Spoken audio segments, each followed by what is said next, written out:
বিচার বিভাগ ও আইনজীবীদের উন্নয়ন ও কল্যাণ ফান্ডে বাজেট বরাদ্দর দাবিতে ঝিনাইদহে মানববন্ধন কর্মসূচি পালিত হয়েছে। ঝিনাইদহ আদালত চত্বরে এই কর্মসূচির আয়োজন করে জেলা আইনজীবী সমিতি। এতে ব্যানার ফেস্টুন নিয়ে সমিতির নেতৃবৃন্দ সহ আইনজীবীরা অংশ নেয়।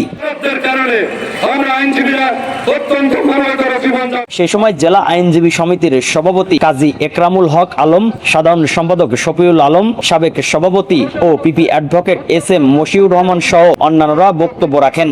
সে সময় বক্তারা বলেন, বর্তমানে আইনজীবীদের কল্যাণ খাতে যে বরাদ্দ তা একেবারেই অপ্রতুল। একজন আইনজীবী মারা গেলে বার কাউন্সিল থেকে মাত্র 10 লাখ টাকা সহায়তা দেওয়া হলেও 30-40 বছর আইন সেবা প্রদানকারী আইনজীবীদের জীবদ্দশায় পর্যাপ্ত আর্থিক সুবিধা নেই। তাই আইনজীবীদের কল্যাণে বাজেট বরাদ্দ বৃদ্ধি ও জীবদ্দশায় অধিক আর্থিক সহায়তার দাবি জানান তারা। মাননীয় আইনমন্ত্রী এবং সরকারের কাছে আমরা দাবি জানাচ্ছি যে 40 বছর প্র্যাকটিস করার পরে আইনজীবীরা যাতে 1 কোটি টাকা এককালীন জীবিত অবস্থায় পায়, আমরা আজকের এই মানববন্ধন থেকে সেই দাবি জানাচ্ছি।